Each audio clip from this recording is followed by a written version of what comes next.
ရိကန်နဲ့အစ္စရေးတို့ရဲ့ပူးပေါင်းတိုက်ခိုက်မှုကြောင့်လွန်ခဲ့တဲ့၄လကျော်ကကွယ်လွန်သွားခဲ့တဲ့အီရန်နိုင်ငံရဲ့အမြင့်ဆုံးခေါင်းဆောင်အယာတိုလာအလီခါမေနီအတွက်နိုင်ငံတော်ဝန်မှရက်ရှိကြာပြည်သူ့စာပနာအခမ်းအနားတွေကိုစတင်လိုက်ပါပြီ။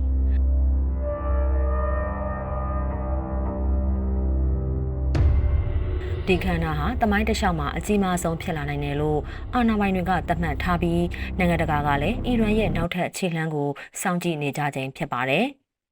ခါမီနီရဲ့ရုံလောင်းကိုဇူလိုင်3ရက်ကစလို့တဟီရန်မှာရှိတဲ့ဂရန်မူဆာလာဗလီမှာအများပြည်သူဂါရဝပြုနိုင်ဖို့ထားရှိပေးထားပြီးဇူလိုင်လ9ရက်မှာသူ့ရဲ့ဇာတိမြို့ဖြစ်တဲ့မက်ရှ်ဟမှာမြေမြုပ်တကြိုမှာပါ။အီရန်အာဏာပိုင်တွေရဲ့ခန့်မှန်းချက်အရလူပေါင်း12တန်းကနေတန်း20ကြားတက်ရောက်ကြမယ်လို့မျှော်လင့်ထားတဲ့အဲ့ဒီဇာပနာကိုရာစုနှစ်ရဲ့ဇာပနာလူတော်တင်စားပြောနေကြပါတယ်။ဇာပနာအခမ်းအနားတွေကိုဇူလိုင်4ရက်မနက်6နာရီကနေစတင်ပါမယ်။ခါမနီရဲ့ခေါင်းတလားကိုမြင်မာတဲ့နေရာမှာပြင်ဆင်ထားပြီးလူတွေတိုးမပေါက်အောင်15မိနစ်ကနေမိနစ်20အတွင်းအဝင်အထွက်လုပ်နိုင်ဖို့စီစဉ်ပေးထားပါတယ်။ခါမီနီရဲ့ရုံလောင်းနဲ့အတူဖေဖော်ဝါရီလတုန်းက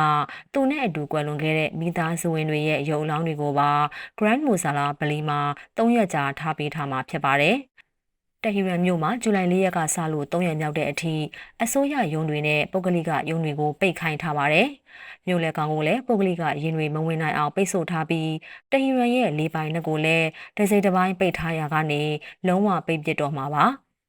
ဇူလိုင်9ရက်နေ့မှာတော့စာပနာအစီအစဉ်တွေကိုတဟီရန်ရဲ့တောင်ဘက်ကကွမ်မြို့ကိုထပ်ရွှေ့မှာပါ။အီရန်ရဲ့အရေးပါတဲ့ဘာသာရေးနေရာတစ်ခုဖြစ်တဲ့ဂျန်ကာရန်မှာထင်ရှားတဲ့ရှီယာဘာသာရေးခေါင်းဆောင်ကြီးကဆူတောင်းပွဲကိုဦးဆောင်ပေးသွားပါမယ်။ဇူလိုင်10ရက်မှာတော့ခါမီနီရဲ့ရုံလောင်းကိုအီရတ်နိုင်ငံနာဂျတ်မြို့ကိုပို့ဆောင်ပါမယ်။အဲဒီကအီမန်အလီရဲ့ဗိမာန်တော်မှာဂါရဝပြုပြီးရင်ကဘာလာမြို့မှာအစီအစဉ်တိုင်းဆက်လက်လှုပ်ဆောင်ပြီးမှအီရန်ကိုပြန်တယ်လာမှာဖြစ်ပါတယ်။ဒီအစီအစဉ်ဟာအီရတ်ဘက်ကတောင်းဆိုထားတာဖြစ်ပြီး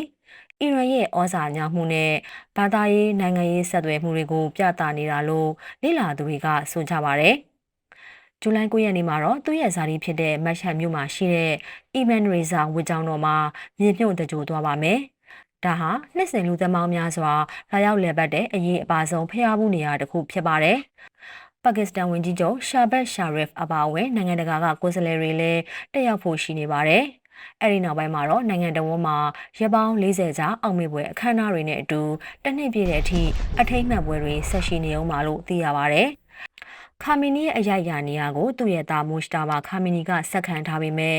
သူ့ရဲ့သားကအခုဇာပနာကိုတက်ရောက်မှလားနောက်ပြီးဇာပနာဆူတောင်းပွဲကိုဘယ်သူကဥဆောင်မှလဲဒါတွေကလည်းစိတ်ဝင်စားစရာကောင်းနေပါတယ်။